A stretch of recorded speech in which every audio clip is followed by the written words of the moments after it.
उसकी इतनी भक्ति थी और उसकी भक्ति में इतनी शक्ति थी, जो आज राम से अधिक हनुमान के मंदिर है,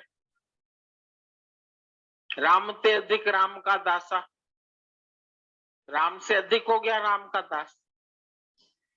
तो भगवान ने ऐसा क्यों किया, उसकी शक्ल को ऐसा क्यों बनाया, जो अपने लिए भी श्राप हो गया, उसके लिए ही मुसीबत हो गई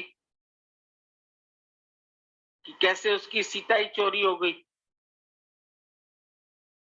तो भगत ने भी ऐसा श्राप क्यों दिया, भगत ने क्यों नहीं रियलाइज किया कि भगवान ने ऐसा मेरे भले के लिए किया। भगवान ने अगर उसकी शक्ल ऐसी बनाई वानर जैसी, तो भगवान का उसमें क्या स्वार्थ था? भगवान का कोई स्वार्थ था क्या वानर जैसी शक्ल बनाने में? भगवान क्या चाहता था कि मेरा भगत माया में फंसे नहीं। उनका एक ही उद्देश्य था कि माया तो मेरी दुस्तर है, इसको कोई पार नहीं पा सकता। और आज अगर ये सुंदर कन्या से शादी करेगा तो निकलेगा कब? फंस जाएगा उसमें। माया तो ऐसी है कि फंसाई देती है। कल भी टीवी में आ रहा था एक जगह, ऐसे ही हमने खोला न्यूज चैनल पर, तो उसमें लिखा हुआ था कि एक संत की शादी, आज एक संत की शादी है और संत भी बड़े प्रसन्न है शादी करने में, और संत की बारात भी इतनी अच्छी निकली, लाखों रुपए खर्च हुए। उस इलाहाबाद में हो रही थी शादी, तो दिखाया उन लोगों ने सारा दृश्य। उसके जो चेले थे, जैसे शिव के गण बने रहते हैं ना, जो कोई ऊंट पे तो कोई हाथी पे तो कोई किस पे, ऐसे बारात निकली उसकी, विचित्र। मंडप भी खूब सजा, आतिशबाजी भी खूब जली, और कल का दिन ऐसा था जिसमें बिना साय के भी शादी हो जाती है। अक्षय तीज का दिन था, इसलिए कल बहुत सारी शादियां थी। हम लोग भी गए थे एक शादी में, लेकिन उसमें बार बार लिख के आ रहा था एक संत की शादी। तो अब वो संत खुश है, संत को दुल्हन मिल रही है, अच्छी पैसा मिल रहा है। अब क्या वो सही में संत है, जो खुद भी खुश हो रहा है, नाच रहा है, सब रीति रिवाज है, तो उसकी शादी हो रही है, तेल भी चढ़ रहा है, फलाना, वो भी दिखा रहे थे कितना प्रसन्न हो रहा है। तो हमको लगा कि एक नाम रखने से संत, क्या संत हो गया? अगर उसने अपना नाम रखवा लिया संत का, तो क्या संत जी सही में संत थे?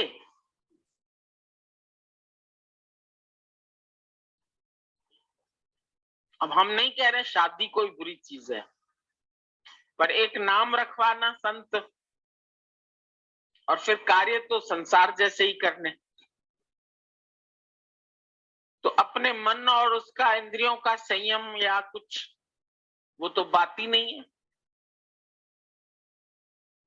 बात तो फिर फंसने की हो गई। और भगवान नहीं चाहता है कि मेरा भगत कहीं किसी भी माया में फंसे। इसीलिए भगवान के भगत तो अधिकतर निर्धन भी हैं। कबीर के पास भी धन नहीं था, बिल्ली के पास भी धन नहीं था, और रविदास के पास भी धन नहीं था। मीराबाई ने भी धन का त्याग कर दिया, अपनी मस्ती में नाचने लगी। पायो जी मैंने राम रतन धन पायो, वस्तु अमोलक दी मेरे सतगुरु।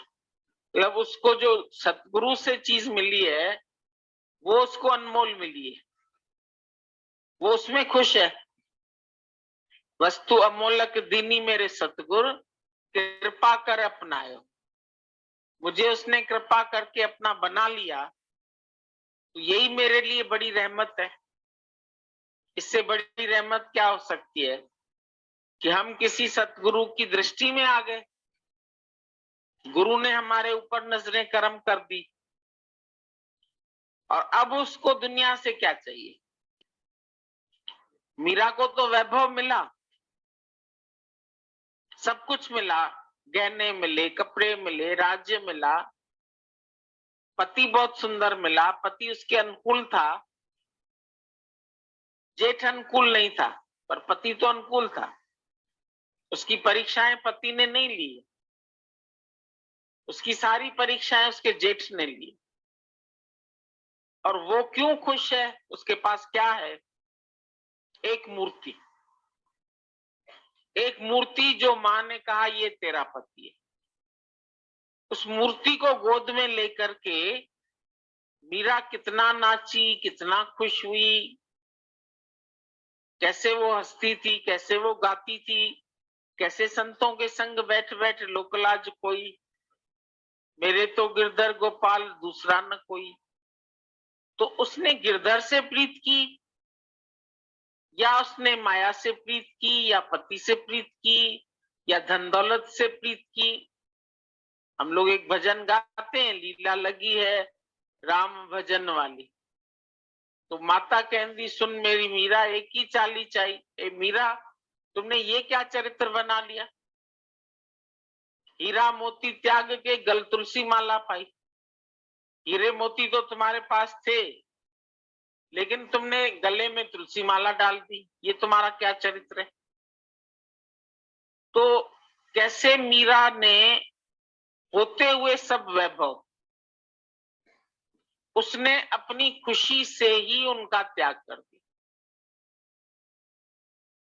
वो अपना वस्त्र गेरुआ पहन के एक तारा लेके नाचती थी। एक मूर्ति में इतनी बड़ी श्रद्धा होना, ये एक बहुत बड़ी बात है। रामकृष्ण परमहंस की बात कोई बता रहे थे कि रामकृष्ण से किसी ने झगड़ा किया कि तुम मूर्ति पूजक हो, तुम देवी माता को मानते हो, ये तो पत्थर है, इसमें भगवान कहाँ है? तो जड़ है। तो कई लोग बहस करते हैं ना कि ये ऐसे तो बड़ा बातें ऊंची ऊंची भी करता है, और फिर ये माता का खाली ऐसे मूर्ति का पुजारी, इसको अद्वैत का ज्ञान है नहीं, ब्रह्म को जानता नहीं है। तो वो हंसने लगे, बोले तुम्हारी दृष्टि में ये है ना कि मैं एक जड़ मूर्ति की पूजा करता हूं, मां की पूजा कर रहा हूं, लेकिन मुझे ये बताओ कि तुम्हारा जो ये शरीर है, ये भी तो जड़ है, ये शरीर भी तो तुम्हारा जड़ है, पर जड़ होते हुए भी इसके अंदर जो चेतन सत्ता है, उसके कारण ही चल फिर सकता है। और क्या फिर जड़ शरीर से तुमको कुछ प्राप्त होता है? समझो गुरु भी है तुम्हारे सामने, तो एक शरीर के रूप में ही है तो वो भी एक जड़ स्वरूप शरीर। तो क्या तुम्हारा गुरु के शरीर से प्यार है, पांच तत्व की देह से प्यार है? तुम अगर गुरु को प्यार करते हो तो किस भाव से प्यार करते हो? तुम्हारे अंदर क्या भावना आती है कि ये भगवान कैसे भगवान है, जबकि शरीर तो पांच तत्व का तुम्हारा भी है, उसका भी। तो तुम उसको भगवान क्यों कहते हैं? तुम लोग सोच के बता सकते हो क्यों कहते हैं? क्यों भगवान कहते हैं? जवाब दो, डर क्यों रहे हो तुम लोग? शक्लें क्यों बना लेते हो मूक जैसी, वानरों की तरह शक्ल बना देते हो, जवाब ही नहीं देते हो। बात करनी चाहिए ना सत्संग में, तुम लोग को हम झापड़ मारेंगे जब तुम लोग बात नहीं करोगे। ऐसे जड़ बन करके बैठ जाते हैं। किसकी वजह से? किसके अंदर से? लक्षण भी होते हैं क्या ईश्वर के? ईश्वर के लक्षण भी होते हैं क्या? पूछ रहे थे अभी गुरु जी,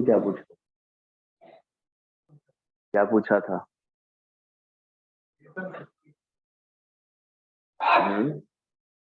क्या भगवान के नूर से जुदा होता है गुरु?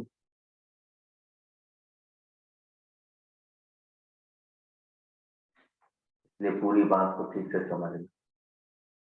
आदम खुदा नहीं, और खुदा के नूर से जुदा नहीं।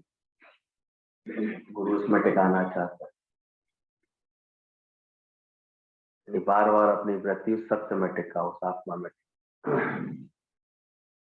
पिछले जन्म में तुम्हारा भगवान से इकरार वायदा किया हुआ है, दूसरे जन्म में मिलना।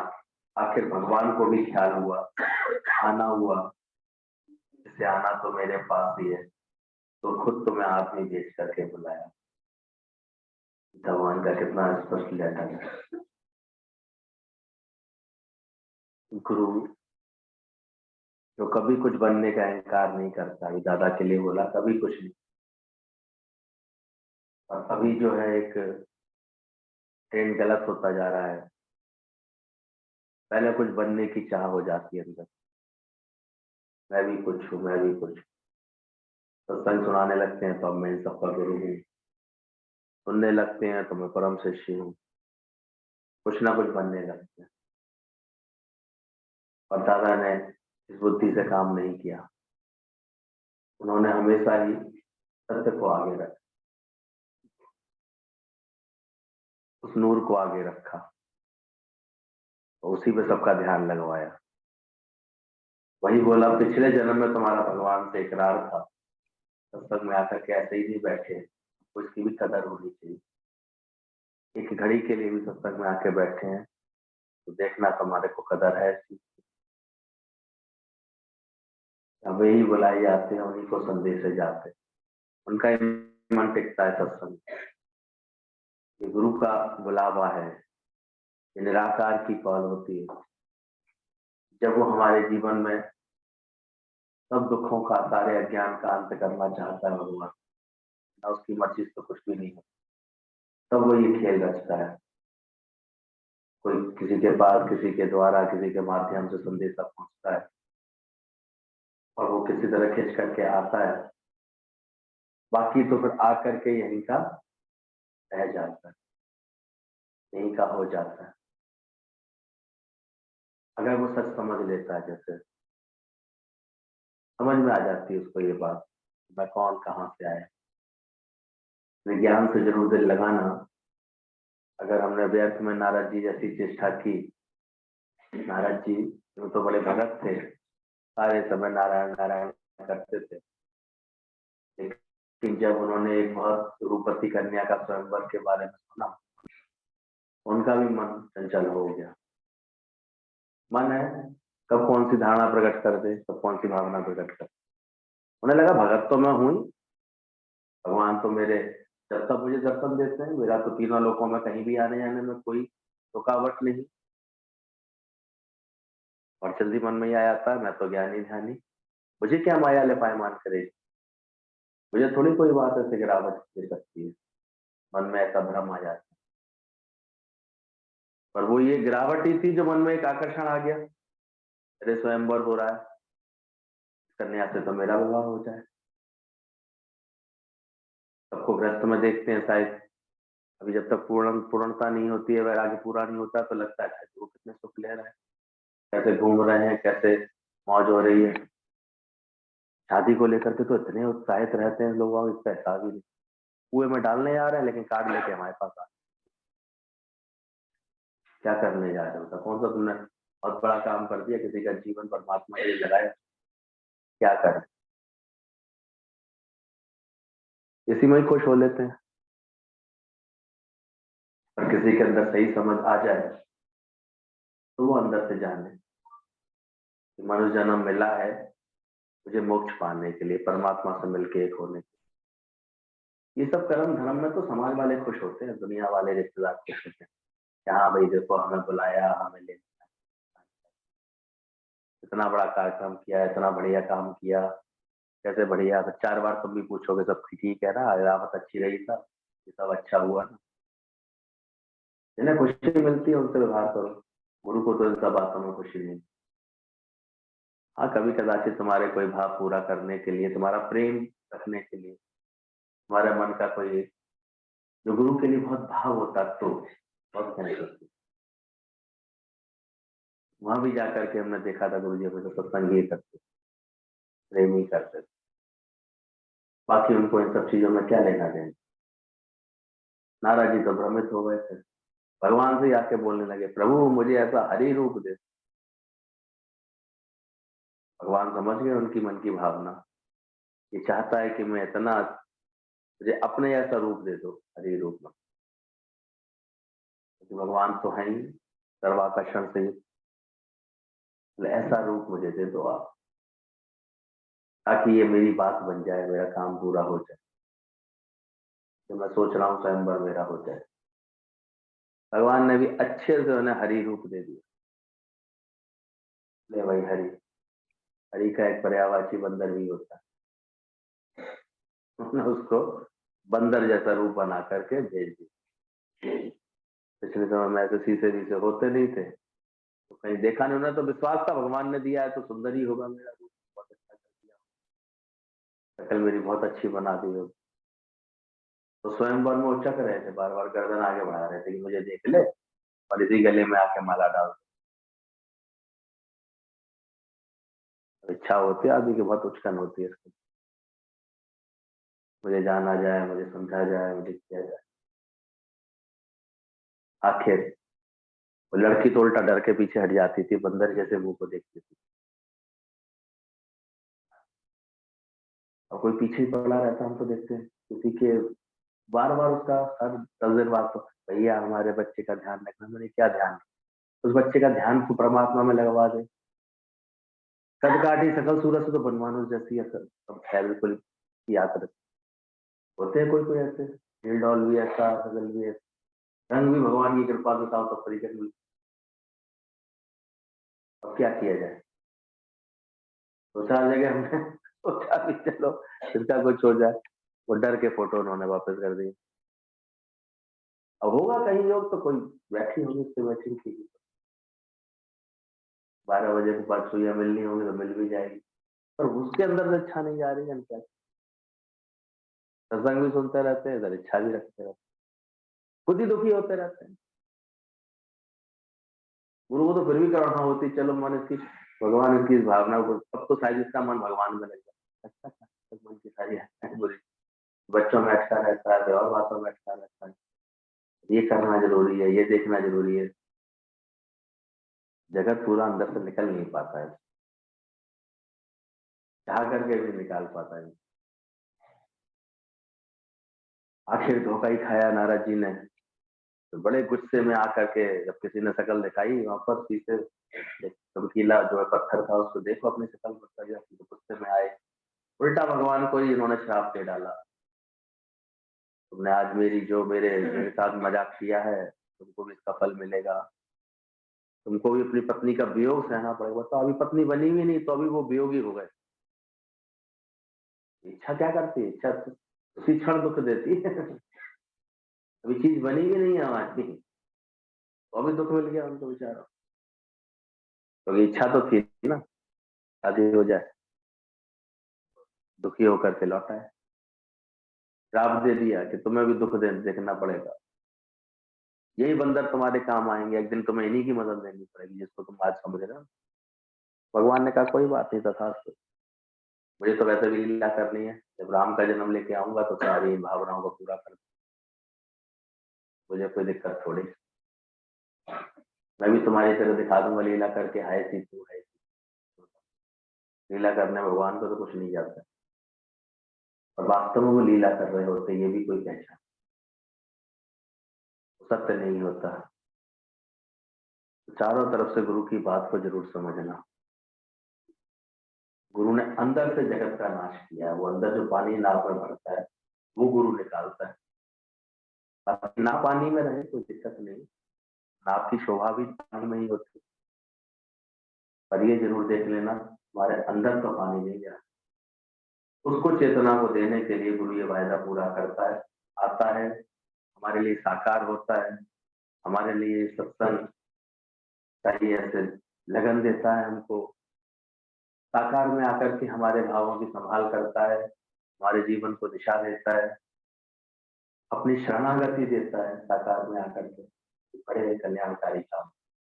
और इसके लिए अगर जो भाव सम रखते हैं, जो प्रेम रखते हैं, वो देखते हैं निराकार साकार धारो है, वो निराकार ही इस साकार रूप में आया हुआ है और वो समय रहते अपना लगन रख करके अपना कार्य पूरा करते, अपना उस सत्य से मिलाप करके अपना जीवन सफल। बाकी तो ब्रह्म ज्ञानी की तो रोज हम देख ही रहे हैं, जुगा जुग हमारा यार, निरंतर उनकी महिमा बढ़ती ही जाती है, बढ़ती ही जाती है।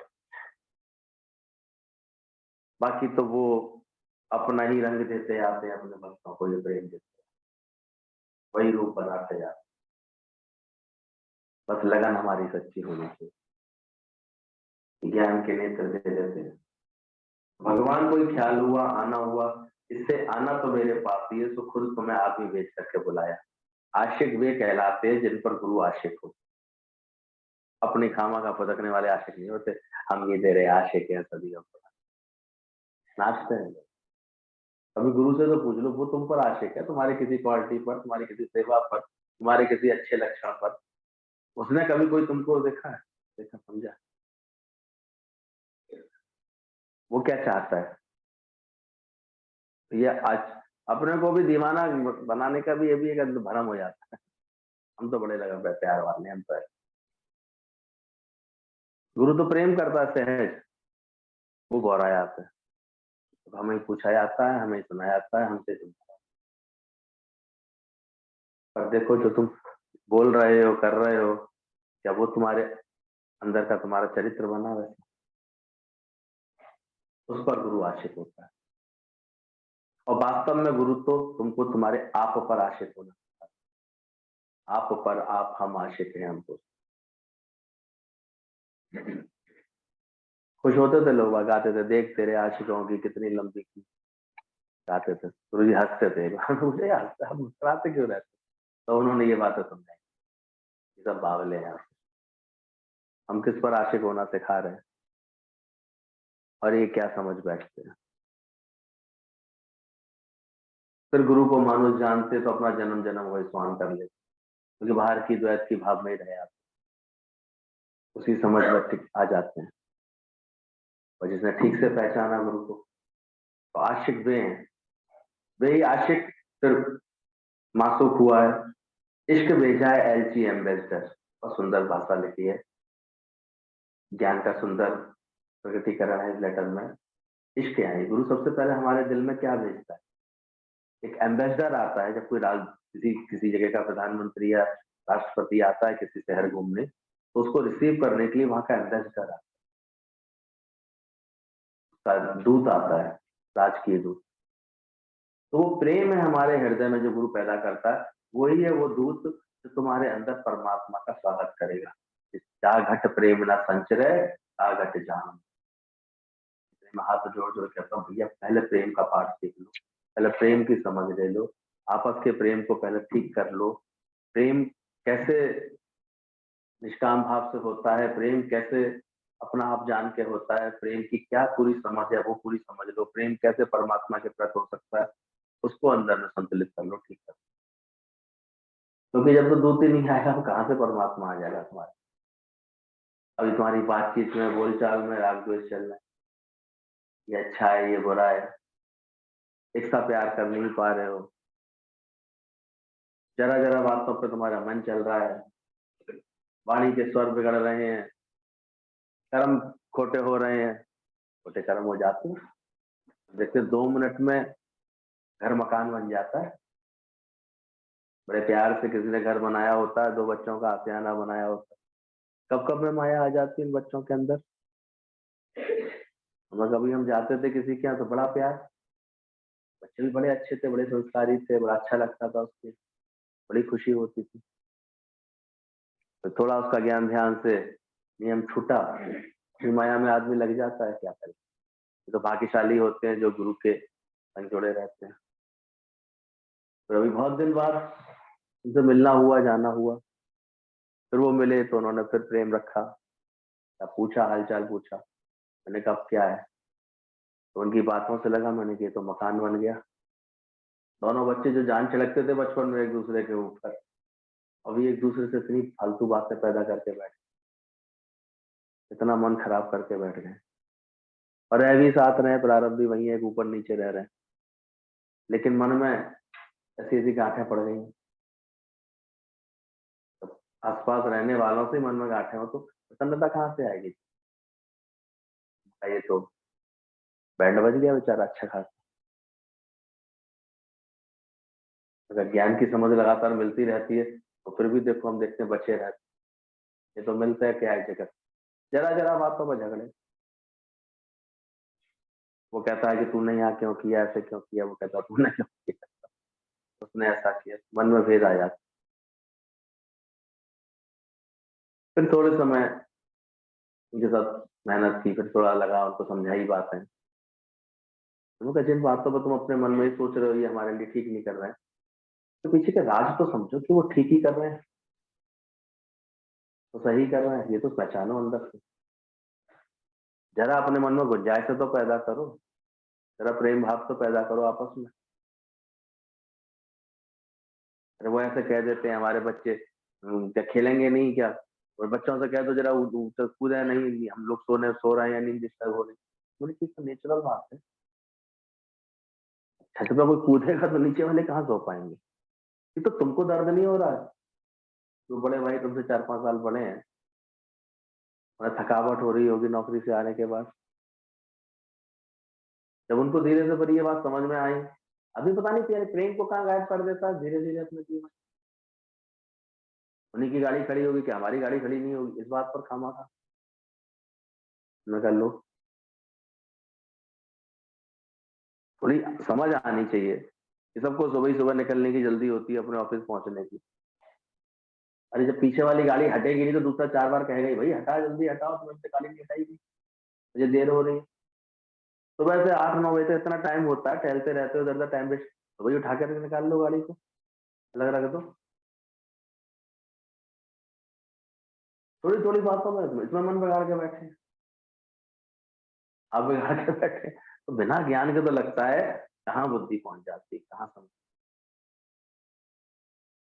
ये तो फिर गुरु मिलता है जीवन में, अगर समझ आ जाए गुरु की बात तो है। इसलिए परमात्मा से मिलना है तो सबसे पहले एम्बेसडर को बुला लेना, वो दिल में आ जाए, एम्बेसडर आ जाए, तो बात हो जाती है।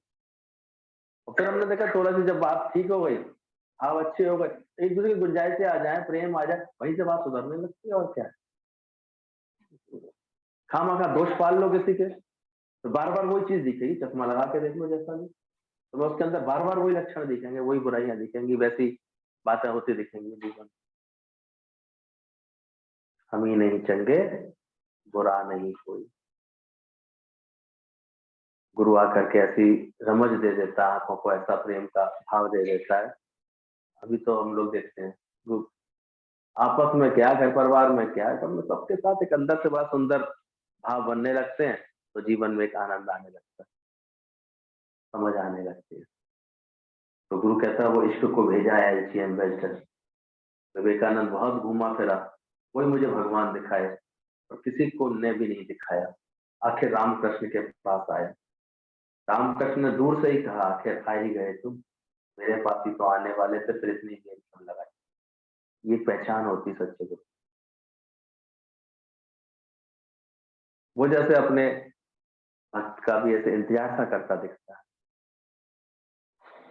इसलिए वो इतने निष्काम प्यार से रोज हमें खींचता है, बुलाता। और बंदा मुड़ मुड़ दर तेरे आवे, तो समझो गुरु की मेहर है। विवेकानंद के लिए कहते हैं वो भी संस्कारी था बचपन से ही, तो खोज थी, एक व्याकुलता थी, प्यास थी परमात्मा, लेकिन भटकता था, जाता था, कभी ब्रह्म समाज में, कभी आर्य समाज में, कभी और किसी संत के पास, कभी और किसी किसी के पास, कहीं भी उसको सच नहीं मिलता। हर जगह दूरों दूरों की धावे करती, हर एक कोई, अरे भगवान को पाना तो बड़ा मुश्किल है, भगवान के दर्शन ऐसे ही थोड़ी हो जाएंगे, भगवान ऐसे ही थोड़ी मिलता है।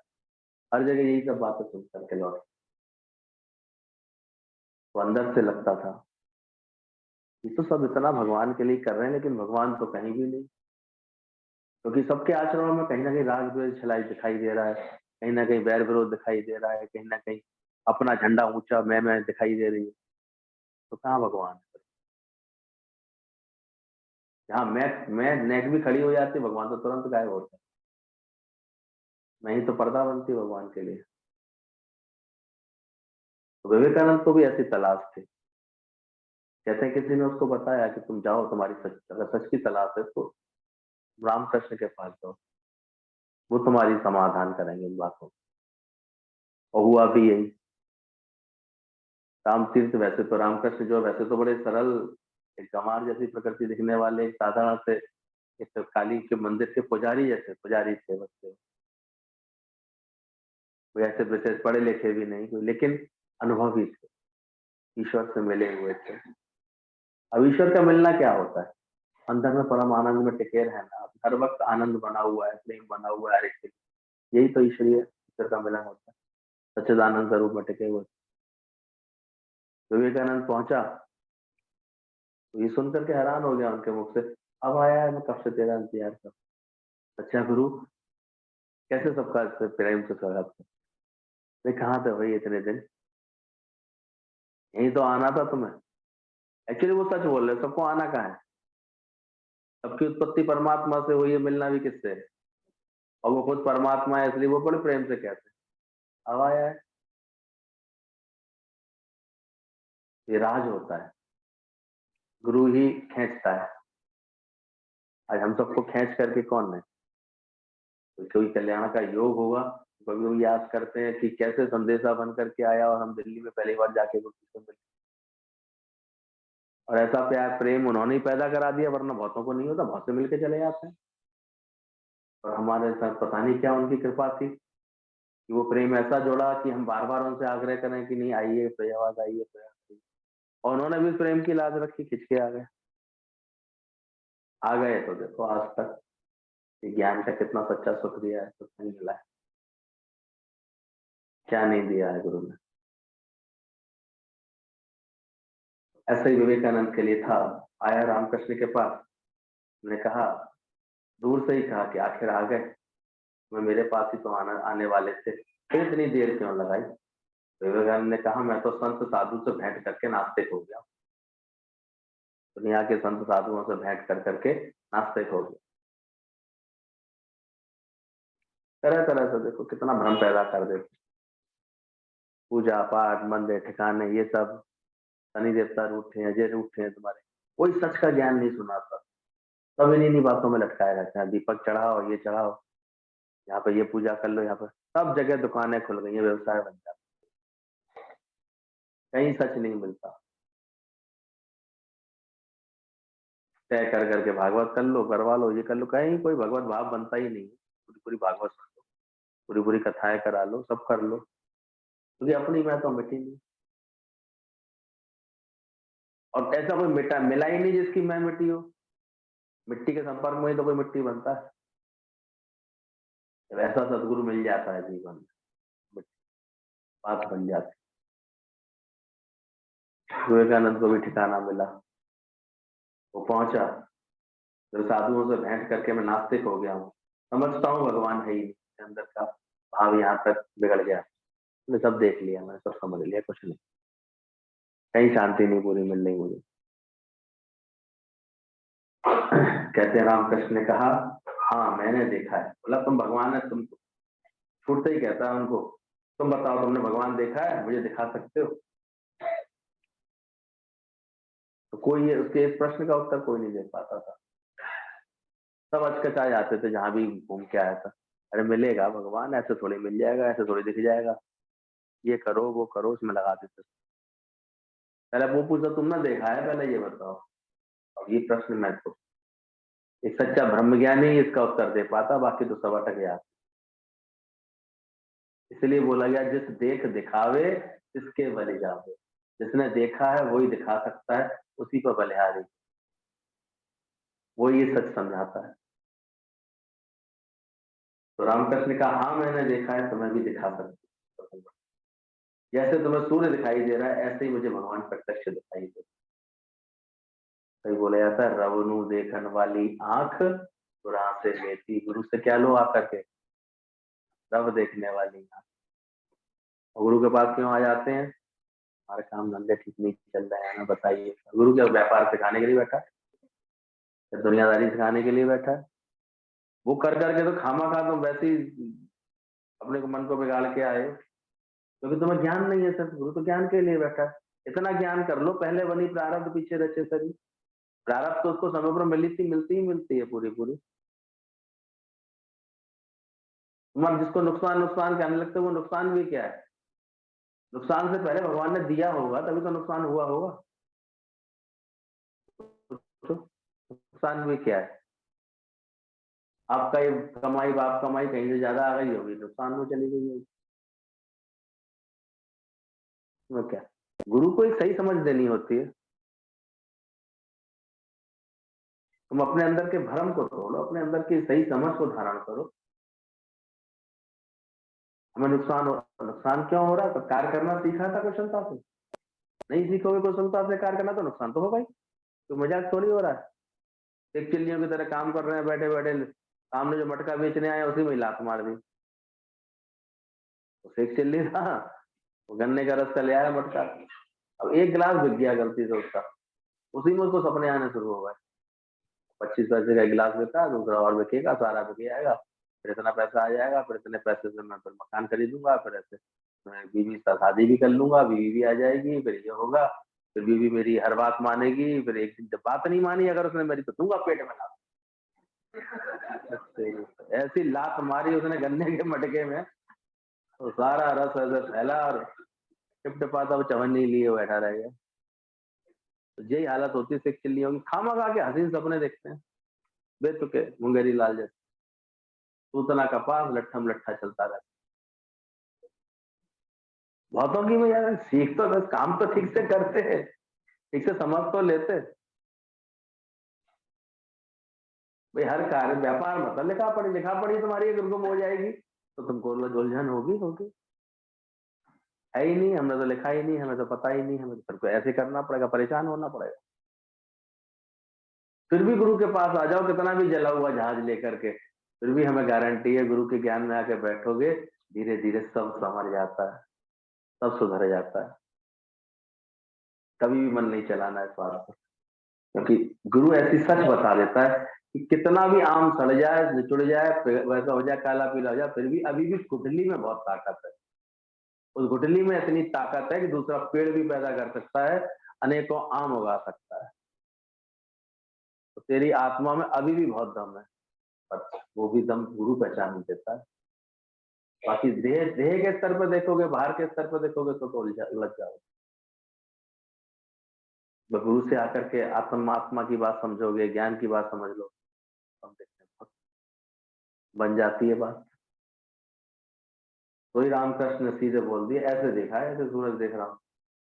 विवेकानंद ने कहा ये पहला मिला है, छाती ठोंक के कह रहा है, मैं ही तुम्हें दिखाऊंगा। फिर रामकृष्ण ने कहते हैं सिर पर हाथ लगाते विवेकानंद को तीनों लोग दिख गए। थोड़ी सी पढ़ने में सुनने में अतिशयोक्ति सी लगती है,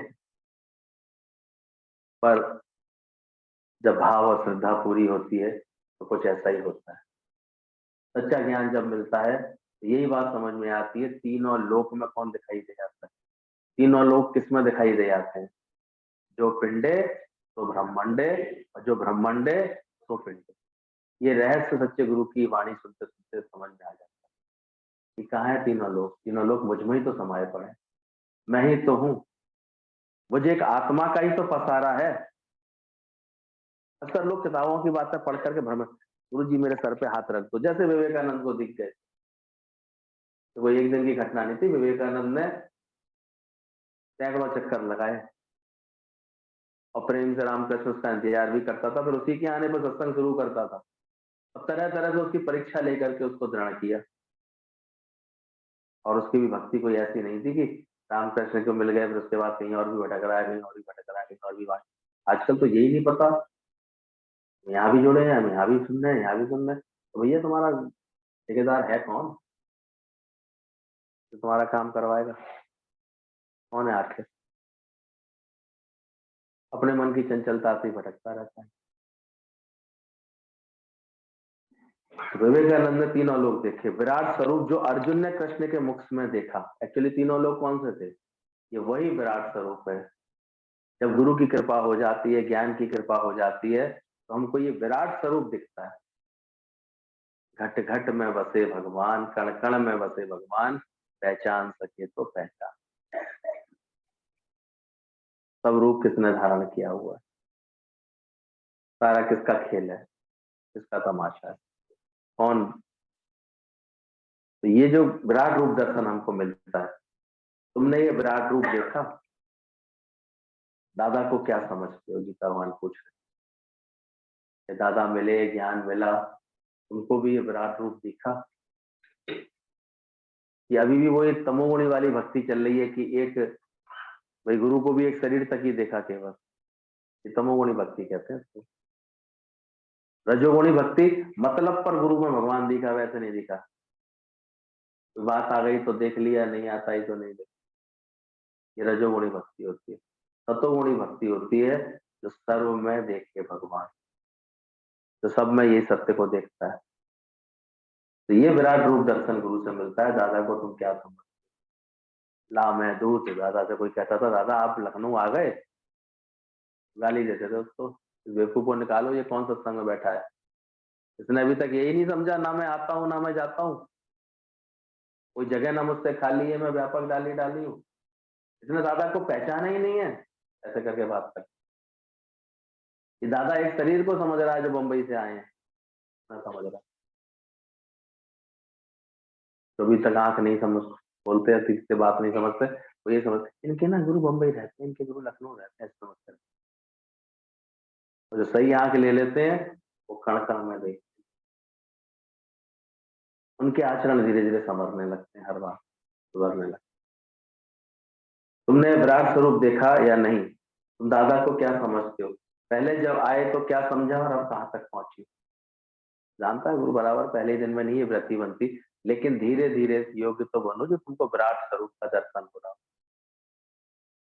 जर्रे जर्रे में है झांकी भगवान की, किसी सूझ वाली आंख ने, तो सूझ वाली आंख से गुरु से लेती, ये जिसको मिल जाए भाव वाली, प्रेम वाली, समझ वाली, फिर तो अंतर्मन सबके लिए सहज प्रेम में रहेगा। अंदर से आवाज आएगी, आनंद आनंद भयो मेरी माई, सदगुरु सदगुरु पाए सहज स्वभाव, सहज स्वभाव से पाया है, आनंद ही आनंद बना पड़ा है। ये सौदा पक्का करना चाहिए, पूरा करना चाहिए, केवल कह सुन के छोड़ नहीं देना चाहिए। गुरु के पास आकर के ये सौदा पूरा, बेड़ी आती वही चर्चा नहीं चाहिए। इतना ऊंचा जब कोई होगा तभी उस ऊंचे को जानेगा, नहीं तो अपने अहंकार में हम भगवान को भी रवाजी मनुष्य करके दे। गुरु तो है ही निराकार से साकार, तो उसको पहचानने के लिए भी तुमको ऊंचा होना बहुत जरूरी। एवं ऊंचा होवे सोई इस ऊंचे को जाने। गुरु को भी हम तभी पहचान पाते हैं जब पहले हमारी वृत्ति गुरु संवार देता है, सही कर देता है। जब ऐसा भगवत भाव अंदर में खुद के बनता है तब गुरु में पहचानने की तो नहीं पहचान। बोला इतना ऊंचा जब कोई होगा तभी उस ऊंचे को जानेगा। पहले पूछा ना दादा को क्या समझते हो, क्या पहचान, लेकिन पहचान भी कौन पाएगा? जो पहले अपने को ऊंचा उठाए। ला लहे तू लासानी, तू सैलानी माँ सैलानी, इतने ज्ञान सुनाता है गुरु हम लोगों के यहाँ, इतनी समझ देता है, दिन रात एक करके ऐसी समझ देता है।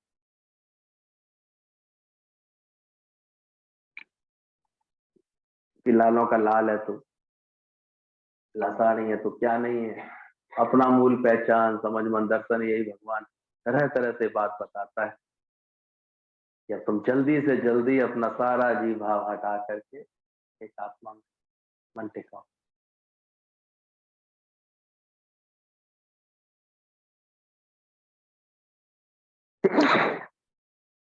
तो बोले हम अपना इतना ऊंचा जब होगा कोई हम भगवान को भी रवाजी मनुष्य करके देखेंगे। बोले आदम को खुदा मत कहो, आदम खुदा नहीं, लेकिन खुदा को भी आदम मत कहो। कृष्ण कहता है कि हे अर्जुन, ये मूढ़ लोग मुझ परमात्मा को नहीं जानते, क्योंकि मैं साधारण स्वरूप में आया। अब यहाँ पर एक और समझने वाली बात है कि जो कृष्ण आकर के अर्जुन को ये ना समझाए कि मैं तेरा भगवान, तो क्या अर्जुन समझ सकता था,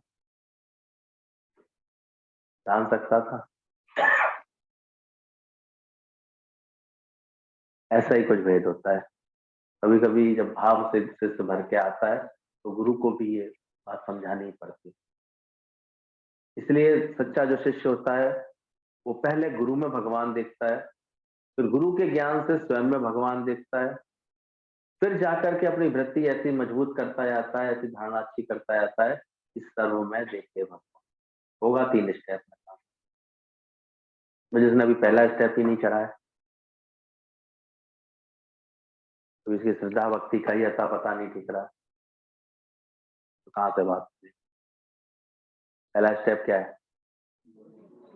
गुरु में भगवान जानना है, गुरु को ही भगवान जानना है। इतना अगाध श्रद्धा जब होता है, श्रद्धा अगाध होती है, फिर ऐसे के ऊपर ही गुरु की कृपा होती है जो स्वयं में भगवान जानने लगता है। इसलिए जो सही शिष्य होगा ना, उसकी तो अंत तक गुरु से श्रद्धा में कभी कमी नहीं है, उसके प्रेम में कभी कमी नहीं है, क्योंकि वो जान जाएगा जला हुआ दीपक भी जले हुए दीपक से ही प्राप्त होता है, इसे प्राप्त वो सही रूप में पहचानेगा और अंत तक शुक्राना ही शुक्राना करता रहेगा अपने। ऐसे भगत के लिए बोला गया है कि वो अपने गुरु के आगे, जैसे राम के आगे हमेशा हनुमान जी कैसे रहे, इस भावना से बैठे, दास बन के बैठे, सिंहासन लेने की कोशिश नहीं करेंगे आकर के गुरु के दर। मतलब ये भाव नहीं दिखाने को हम तो जान गए, हम तो सीख गए, अब तो हम भी जानते हैं, हम भी पढ़ा, ऐसे नहीं। वो गुरु के आगे हमेशा निमाड़े रहते। हाँ, गुरु अगर कहीं उन्हें प्रेम सेवा के लिए भेजता है तो वहां उनको जो भी प्रेम मिले, जो जितना भी उनको देता है, लेकिन वहां भी वो अंदर से जानते हैं कि सारा करामा, सारी जो है शुक्राना, सारा जो है मेरी प्रशंसा जो भी है वो सब मेरे गुरु की है, ऐसा जान, इसलिए कभी भ्रमित नहीं होते। तो ये बोला कि आदम को खुदा मत कहो। कृष्ण कहता है ये मूढ़ लोग मुझे परमात्मा को नहीं जानते, क्योंकि मैं साधारण रूप में आया हूँ और योग माया से घिरा हुआ आया हूँ। मैंने भी एक लीला की हुई है, योग माया बनाई हुई है। हम झंझट थे क्या कृष्ण के इर्द गिर्द? इसका संगार, कभी उसका संगार, कभी रणछोड़दास, कभी भाग करके द्वारका बसा रहे हैं, कभी गोप ग्वालों को भी ज्ञान दे रहे हैं, तो कभी जो है कुंती माता के पास दौड़ रहे हैं, तो अर्जुन का भी खेल संभालना है, पांडवों को भी साथ देना। कितने लगा, कितनी योग माया से घिरे हुए थे, कोई आसानी से पहचान पाया था? दुर्योधन तो क्या कहता था उनको, अरे वाले, कंस तो मारने की बातें करता था उनको, मरवाऊंगा उसको। बचपन से ही उसके अंदर बह गया था यही मेरा काल है, उसका भय ही उसको खा गया। तब क्या समझते रहे, कौन पहचान पाया?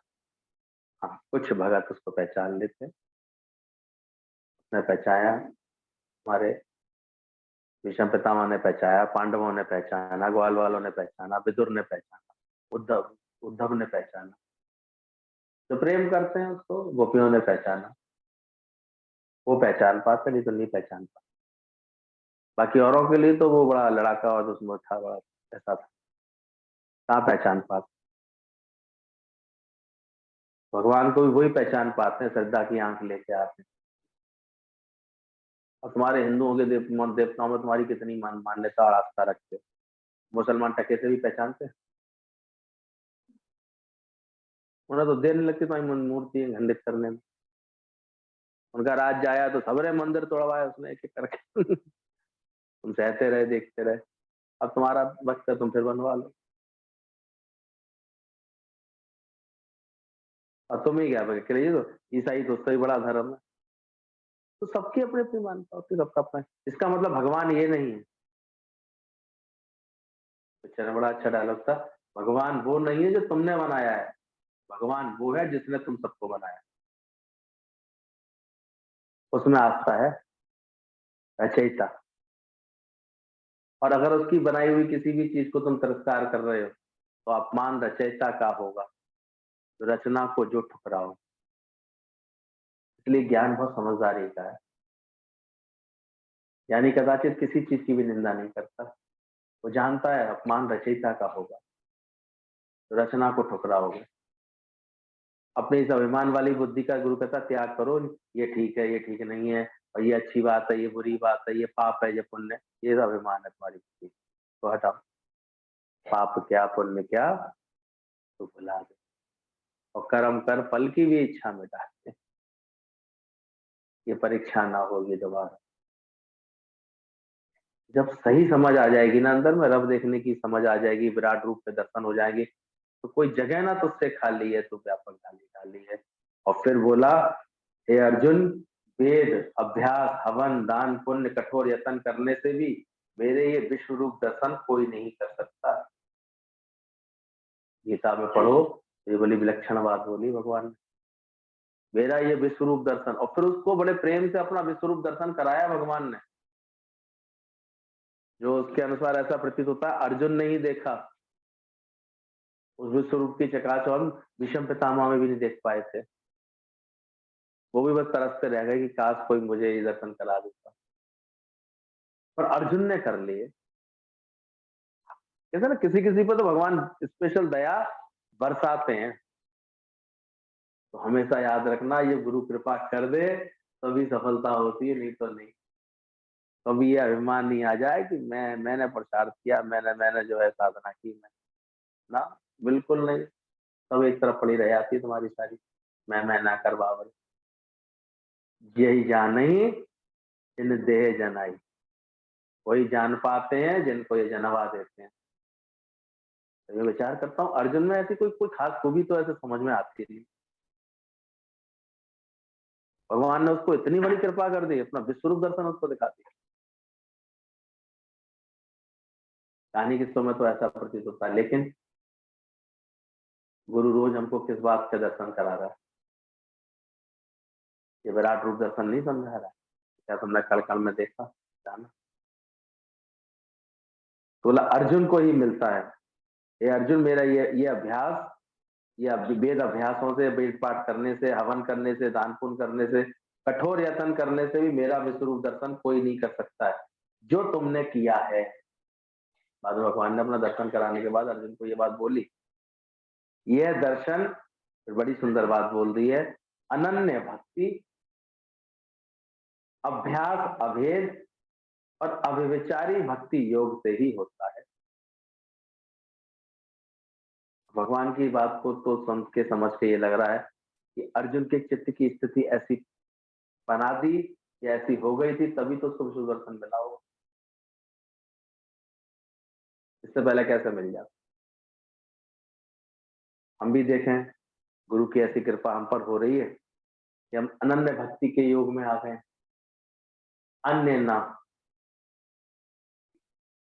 एक हो तो सो गयो श्याम संग, आपको आराधे ईश। इतना मन एक गुरु में, एक समझ में इतना खप जाए। इतना को हम देखते हैं भटकते से रहते हैं, यहाँ बैठ के अद्वैत की ज्ञान सुन जाएंगे, घर पे जाके पूजा पाठ करेंगे, अद्वैत के ज्ञान को महत्व देंगे। कहाँ से समझ में आएगी तुमको? अद्वैत की समझ कहाँ आएगी? ना तुम्हारे मुख से बोले हुए ज्ञान का किसी पर असर होता दिखाई दे, कैसे दिखाई देगा? और ना ही तुम्हारे अंदर ये वृत्ति कभी बन पाएगी कि सब में है ही भगवान, क्योंकि भगवान के नाम पर तो अभी तक तुमने जिंदा कर रखे हैं वो सब देवी देवता मन के अंदर है, छूट जाते हैं ज्ञानी के। ये ज्ञानियों की साधना करने वाले के वो सब द्वैत के कर्म ऐसे सहज में छूट जाते हैं, और ऐसा कोई तिरस्कार नहीं होता, उसके अंदर ही समझ आ जाती है। अरे अजब अंधेर है जग में, उसे दीपक दिखाऊं मैं? और जिसकी रोशनी से रोशन है सूरज चांद तारे, मैं टिमटिमा सा दीपक दिखा करके सोच रहा हूँ मैं बड़ी आस्था कर रहा हूँ, मैं क्यों ना ये सत्य समझूं? कहाँ पर मैं चंदन लगा रहा हूँ? ना मस्तक है ना पेशानी, कहाँ चंदन लगाऊं मैं? कहाँ लगाऊं? उसी ने खुद हमें इतने सारे फूल खिला के दिए, हम उसी पे फूल तोड़ करके उसको चढ़ा के सोच रहे हैं भक्ति कर रहे हैं। हम अपने भगवान की रक्षा नहीं करेंगे, हिंदूवादी बोलते। मुस्लिमवादी कहते हैं खुदा ही है, जो कुछ है खुदा ही खुदा। झगड़े कितने हो रहे हैं देखा करो, रोज बैठो शाम को, सब झगड़ा करा रखा है दुनिया ने दिमागों में। सब भगवान को भूले बैठे हैं एक तरफ, इसलिए कभी भी इन लोगों के चक्कर में नहीं पड़ना। सत्य बताना ही नहीं चाहते हैं वो, झगड़े नहीं हो तब झगड़े के बिना उनकी बेचारे की राजनीति कहाँ सही बात बताना चाहेंगे, सब इसी झगड़े में फंसाए रखे। और जो ये सही बात समझ लेता है उसके अंदर अनन्य भक्ति आ जाती है। अनन्य, अब और कुछ नहीं। एक आत्मा को जान लिया, एक गुरु को जान लिया, वो मेरा आत्म स्वरूप है, आनंद स्वरूप है। एक गुरु की कृपा से खुद को जान लिया। अगर और भक्ति की बड़ी हो गई स्थिति तो सब में क्या देख लिया? यही भगवान अनन्य, अन्य दूसरा है ही नहीं उसकी नजर में, कोई दूसरा है नहीं। फिर बोला अभ्यास अभेद। अभ्यास भी हमेशा किसका करेगा वो? अभेद का, भेद नहीं, ये छोटा ये बड़ा, ये स्त्री ये पुरुष, ये अच्छा ये बुरा, ये हिंदू ये मुसलमान, ये ऐसा, भेद नहीं आएगा उसके अंदर। अभ्यास उसके अंदर अभेद का होगा। वो एक सत्य की बात करेगा हमेशा, अभेदता में ही उसकी वृत्ति होगी हमेशा। अभ्यास में एक अभेद, कि आत्मा में कोई भेद नहीं, कर्म जाति इन सब भावनाओं से ऊपर उठता चला जाएगा वो, और एक तत्व आत्मा में उसका मन प्रकाशित रहेगा। आत्मा पश्यंती आत्मा, आत्मा करके क्या देखेगा हमेशा? सबको, उसको आत्मा जानेगा, सबको क्या देखेगा? तो अभ्यास भी अभेद का होगा आपके अंदर। और अव्यभिचारी भक्ति योग, तीसरा शब्द ये बोला। अब उसकी भक्ति में कहीं व्यभिचार नहीं होगा। व्यभिचार तो ये होता है ना, एक पति है अपना, उसके अलावा भी मन किसी और में, तो व्यभिचार बोला जाता है। एक पत्नी है घर में अपने तो, लेकिन मन 4 जगह और लगा रखे, तो व्यभिचार बोलते हैं। एक काम में मन नहीं लगता, एक काम ढंग से कर नहीं पा रहा है, दूसरा और खोल ले, तीसरा और खोल ले, चौथा। बहुत से लोग तो ये व्यभिचार बन जाता है। कहाँ उसकी शक्तियां नहीं चली जाएंगी, बेकार भटक जाएगा। इसी को बोला गया अव्यभिचार भक्ति योग से हो जाए। ये दर्शन यानी ये ज्ञान की पूर्णता उन्हीं को होगी जो अपने अंदर गुरु की कृपा से ये तीनों ले बातें पैदा करेंगे, धीरे धीरे अपनी ये समझ को धारण करेंगे। अनन्य भक्त होता है, अब कोई और ठप्पा लगा नहीं सकता है, चाह करके भी हनुमान जी के ऊपर कोई और ठप्पा नहीं लगा सकता। लगा सकता है? हनुमान जी मतलब राम, मेरे रोम रोम में है, क्या बतेगा उसके? तो कितना भी भ्रम पैदा करा, उन्हें भ्रम पैदा हुआ हनुमान जी को कभी? कृष्ण ने बुलाया भी तब भी कह दिया भाई साहब धनुष पकड़िए, उसके बाद बातचीत करेगी बारे की आगे। ठीक है ही, उन्हें दिखते ही वही थे, कहीं भी कोई बुला ले। आज भी हनुमान जी कहते हैं हमारे, आज भी उनके उनकी नजर में कौन है? राम ही तो होंगे। तो जो अनन्य भक्ति वाला शिष्य होगा उसकी हमेशा एकत्व नहीं, खुद भी एक में रहेगा, एक में टिकेगा, एक अलावा कहीं, वो एक करके जानेगा। वो एक ही रूप जानेगा। हमारे यहाँ भले फोटो 4 के लगे होते हैं, वो तो एक हमारी स्वस्थ परंपरा है कि कहाँ से किस गंगोत्री से ज्ञान प्रकट हुआ है, कैसे वो ज्ञान आगे बढ़ा है प्रेम की धारा बन करके, कैसे वो प्रचंड ज्ञान निष्काम बन करके भगवान के रूप में हम सबको मिला है, और कैसे आज दादाजी के रूप में हम सबको संभाल कर रहा है। भले दिखने में 4 रूप आ जाते, लेकिन है एक ही, जिसकी समझ सही होगी, अनन्य भक्ति होगी तो एक ही जानेगा, अलग नहीं देखेगा। तो अनन्य भक्ति अभ्यास भी रोज हमें गुरु किसका करवाता है? अभेद का, भेद नहीं रखना कभी भी। और ना किसी की भेद की बातों में आना। जो भेद पैदा कराए समझ लेना, दूर हो जाना। तो अभ्यास अभेद का करना। और तीसरा बोला अव्यभिचारी भक्ति योग से हो सकता है। जब गुरु ऐसा मिल जाता है जो अव्यभिचारी भक्ति योग करा देता है। अब बस मन को बस वस्तु, एक ही वस्तु चाहिए, तू ही चाहिए भगवान, तू। बात खत्म हो जाती है। मुझे गर्ज ना और सहारे की तेरा था। वही सब रूप बन के जब तू ही बना हुआ है तो किसको पूछ। वही सारी खुशियां बस बढ़ाने वाला, वही सब देने वाला। अब उसके लिए मायने बदल गए। अब कुछ भी उसके साथ हो रहा है वो किसकी तरफ बढ़ रहा है? मुक्ति की तरफ। शादी विवाह उसके जीवन में बाल बच्चों के आएंगे तो फंस नहीं रहा होगा। उसका भी क्या संकल्प चलेगा? वाह प्रभु, गुरु ने कितना अच्छा पहले ही समझा दिया, बेटों को तो बहुएं ले आएंगी, बेटियों को दामाद, मैं वही भगवान तेरे लिए फ्री। हर बात का क्या करेगा वो अपने को बड़ा भाग्यशाली बनाता है। धन पदार्थ बच्चे बांट के ले आया, वेरी गुड, मैं तो फ्री भगवान तेरे लिए। और माँ बने रहेंगे माँ बाप तो फिर फंसेंगे। पहले गुरु का ज्ञान ले लिया, ज्ञान समझोगे पहले। ऐसा ज्ञान लेकर के वो फिर जीवन पथ पर ऐसे चलता है, लगातार अपने मुक्ति की राह पर चलता है और मुक्त होकर के रहता है, मुक्ति को पाता है। मुक्ति का मार्ग पाना है तो आओ दोस्तों, जीवन सफल बनाना है, चलो करो, अपने जीवन को सफल करो। वो कभी किसी बात की कुंठा नहीं पालता, किसी बात का ऐसे भाव नहीं पालता, बात मन नहीं बिगाड़ता, जानता है जो मिला यहीं से मिला, जो गया यहीं पे गया। वो कभी ऐसे गिरी हुई बात नहीं सोचता है ना करता, फिर संभाल ले आता है। जो भी कुछ बात आती है जीवन में, कोई ऊंच नीच आती है फिर उसको संभालता है। क्या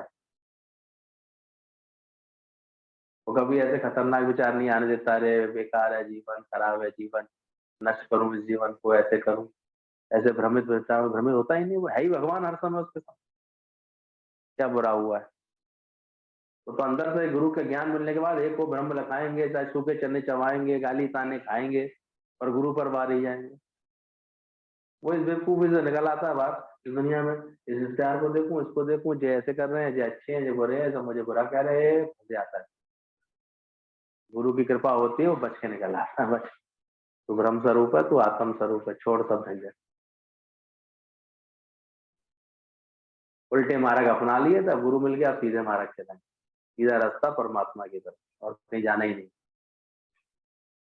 पहले भटकने के मार्ग थे, समझते थे दुनिया को पाएंगे तो बड़े राजा हो जाएंगे।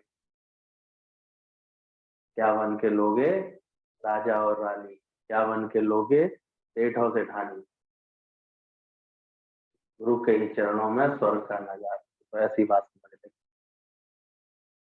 तब उसकी सारी माया अंदर से मिटने लगती है, अंदर से आनंद आया। बाकी फिर कैसा चक्र गुरु का चलता है, कैसे संभाल हो जाती है, कैसे सब चीजें समझ जाती है, क्योंकि ज्यादातर हम अपने विचारों से तो उलझा रहे थे, विचार ठीक हो जाते हैं। कितना भी हम देखते हैं किसी के पास दिक्कत होती है, पूछते हैं खाना खा के आए हो? हाँ बोले, खा। शाम को फिर जाके खा लोगे? बोले हाँ खा लें। तो फिर कमी काहे की है? कमी है किस चीज की? ये पेड़ बेचारा, ये इसको अन्न देने की व्यवस्था वो अन्न कर रखी है कुछ ना कुछ। इसलिए गुरु को भी तुम्हारा ये सब कभी पसंद नहीं आता। अन्न धन और वस्त्र भूषण कुछ ना मुझको चाहिए, बस आप हो जाए मेरा, ये मेरा सत्कार। तुम हृदय से अनन्य भक्ति योग में आ जाओ, अविचारी भक्ति योग में आ जाओ, बस ये हो जाए मेरा, तो यही मेरा सत्कार है, और मुझे और कुछ नहीं चाहिए। भाव का भूखा हूं मैं, भाव ही एकता है।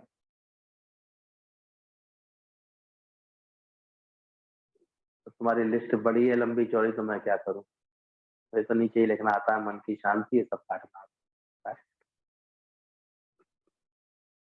क्या चाहिए?